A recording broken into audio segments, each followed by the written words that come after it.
You know that song, How Much Is That Doggy in the Window, right?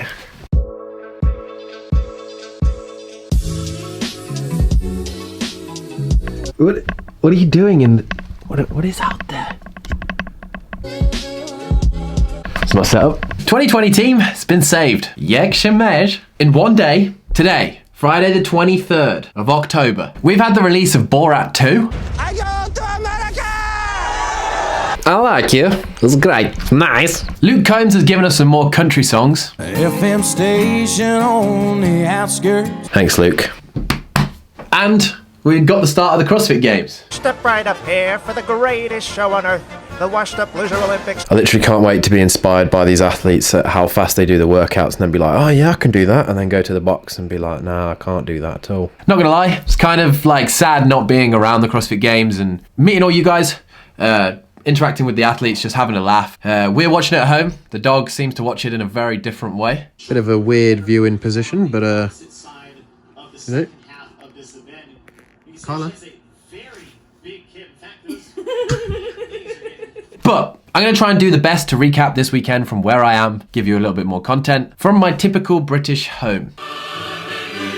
Event 1 was a remake on the first event that they ever did at the ranch out the hopper. 1500 meter row. And then 5 rounds, 10 bar muscle ups, 7 shoulder to overhead. The women's weight, 145 pounds. The male weight, 235 pounds, a heavy barbell. Speaking on the men's side, most of the men averaged about a 145 on the rower. You don't want to go too fast on that or else you would blow up for the second part. Coming off 10 seconds quicker on a row, on that distance, probably going to cause more damage than good. But early on in the CrossFit Games, we're seeing some gamesmanship, you know? We saw Matt looking around, understanding where the other 4 athletes are, and pacing. Obviously in previous games we've never got that because the field has been either 30, 40 or 150. A couple of things that he may have missed. Noah missed a rep in round 3 and from there actually looked like he blew up a little bit shoulder wise and was failing a lot of jerks and went from second to last place. We saw a rare miss by Matt Fraser on his last rep of his last set, but still took the win in event 1 in 13:07. Only 8 seconds ahead of Medeiros, which I'm going to take a moment now to say I really like his lockout on his shoulder to overhead. It's a very sexy looking lockout. Like it's like his jerk is from here to very nicely locked out. When you do CrossFit, you appreciate some things, and I'm appreciating that man's lockout. A lot of people are appreciating his mullet. I can. I'm not growing one though. And then we saw at the end of that event what looked like Fraser cooking up a barbecue whilst waiting for the rest of the field.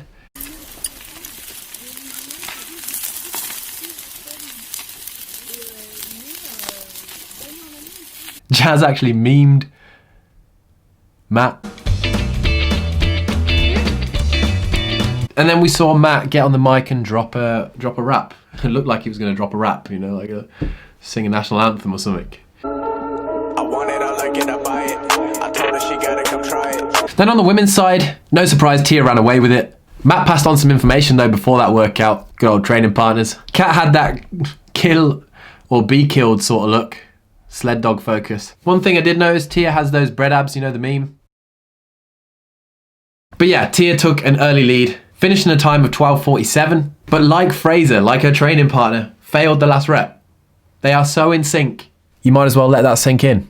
That meme never gets old. For Tia, it was a 16th event win. Hayley Adams came second, so what we saw was the previous champs take a win in this first event, and we saw the 2 youngest in the field, Medeiros at 20, Hayley Adams at 19, both placed second. Wow, I'm here with the facts. But actually, when looking at the first event for the ladies, the biggest battle there was between Katrin Davidsdottir and Brooke Wells at the end. Brooke Wells just went into kind of like failure mode on the shoulder to overhead, and it was a close finish. Track my statements on the particular event. Well, Davidsdottir has now surpassed Wells, but then fails that rep, and Brooke Wells gets hers. They are tied. Wow. Davidsdottir is done, so Katrin Davidsdottir with a mini comeback. Good solid battle, my son. I thought that was a good first event. And then the second event in brief. The 320 meter corn sack run up the hill. Brutality. Fatality. Whatever one it is from the Tekken game. Probably one of the, like, you just look at that event and it just screams pain. That's it. Everything hurts and I'm dying. We saw an aggressive start by Medeiros.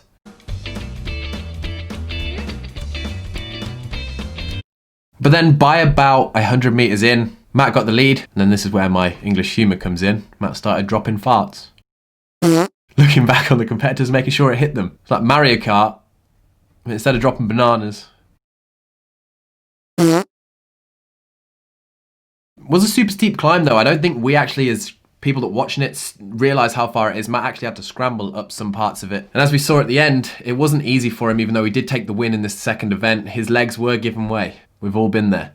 If you've done 50 cows on the air bike for time, same feeling. We did see the rookie make a mistake. Medeiros got passed by Adler on the line after the final scramble, but Matt Fraser finished in a time of 2:51. And even though like he did look super fit and he did win that event, in the buggy afterwards he did look like the lactic acid was kicking in, and it wasn't comfortable for him. Let's put it that way. Then we'll go into the athlete interviews in short. Sam Quant, here is a short brief interview part. How did he feel about the second event? Let's go. And just before the women's event was about to start, we saw a runaway buggy. On the women's side, a little bit different story. We saw Tia go out hot, taking first straight away, and just held that throughout the whole 320 meters. However, we did see Hayley Adams, who did finish third, slip twice and drop her bag at the steep part of the course, but she didn't lose a place for it. But when she crossed the line, it just looked a bit funny, you know, like a different sort of run. Herself, and she is in. I think this is what we don't appreciate as fans, you know. Those athletes just did a brutal workout that was like 10 minutes long, and then literally 20 minutes later ran up a hill and did a brutal workout. And then they've got a couple of hours and then they've got to max out, bring on that third event. I think I'm going to kind of do videos like this over the weekend, you know, just a bit of fun. If you missed a couple of bits, you can kind of tune in and see them. But a lot of the events go on till like past 12 midnight here, so I don't know how many I'm going to do, but smash that like button if you did enjoy this first one. And thank you again always for watching these videos. It means a lot to me. You know, I'd love to be there, but bring on the next events. And what I can say is I totally agree with this dude that was in my inbox. Matt Fraser is quite good at CrossFit.